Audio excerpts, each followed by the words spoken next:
Shalom, hari ini kita akan belajar tentang bertumbuh dan semakin berhikmat. Di sini saya akan menjelaskan tentang dewasa bukan hanya fisik. Bertumbuh dan semakin berhikmat dalam pengertian saya itu berarti semakin kita dewasa, kita harus semakin berkembang baik fisik maupun mental. Terkadang ada orang seperti Tonya Harding yang usianya sudah dewasa, tapi tetap saja masih bersifat kekanakan. Dia ketakutan dan menyetujui rencana jahat suaminya.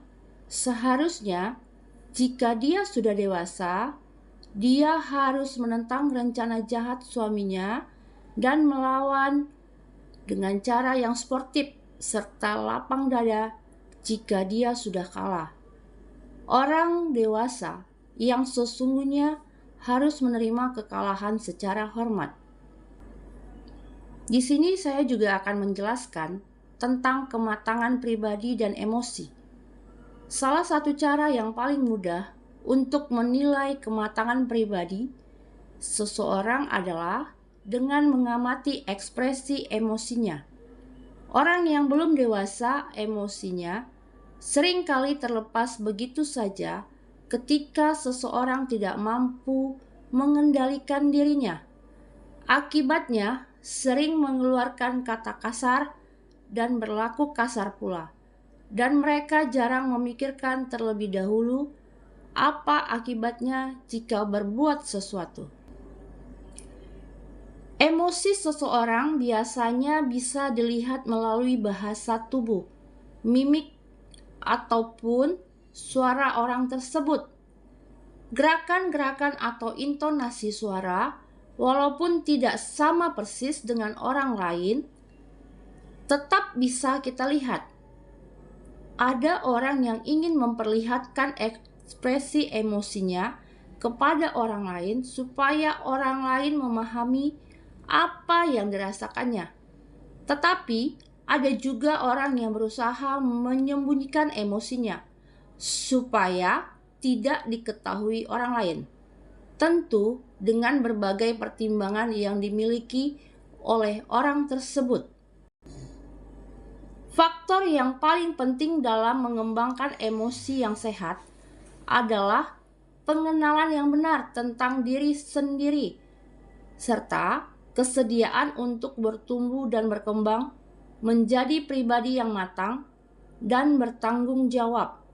Seseorang yang matang tidak akan seperti anak-anak yang egois dan tidak peduli orang lain serta berani bertanggung jawab.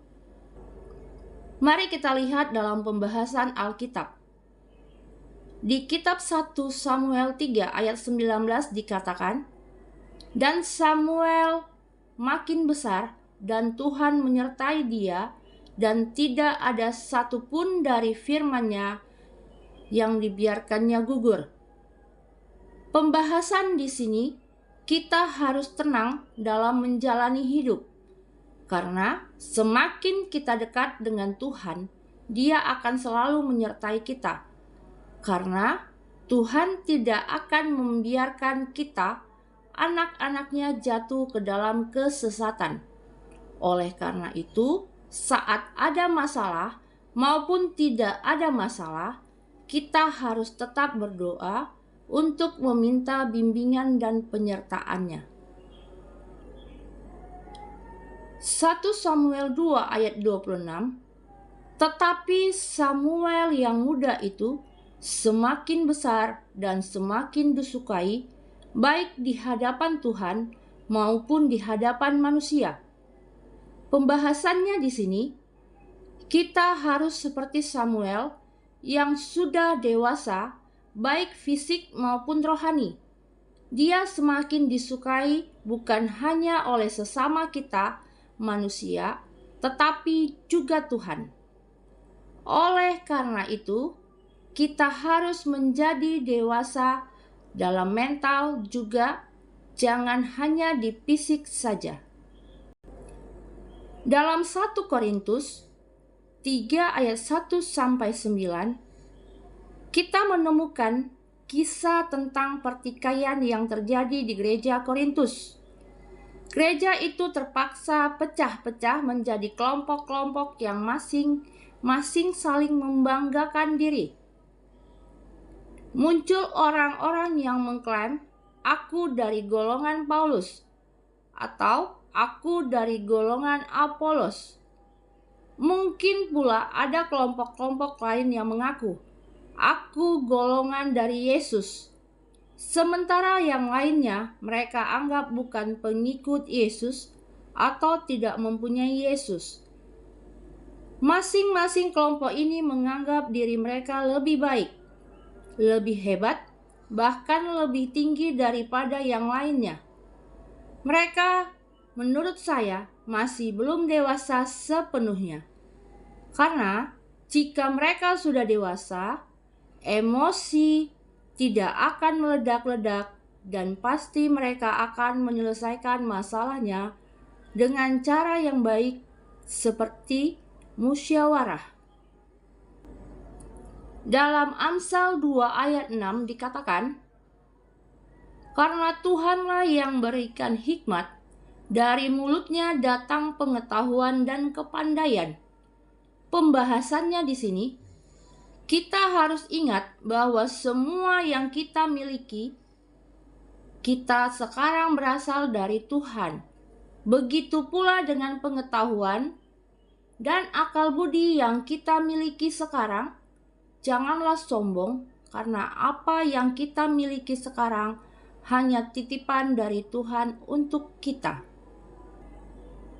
Kesimpulannya, masa remaja adalah masa yang menyenangkan sekaligus menyulitkan, karena ini adalah masa transisi.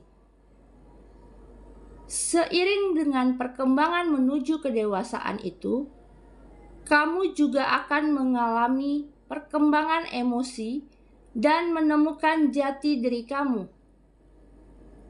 Janganlah sifat kekanak-kanakan, egoisme, emosi bisa menyebabkan kita mengambil keputusan-keputusan yang keliru dan bahkan merugikan kita.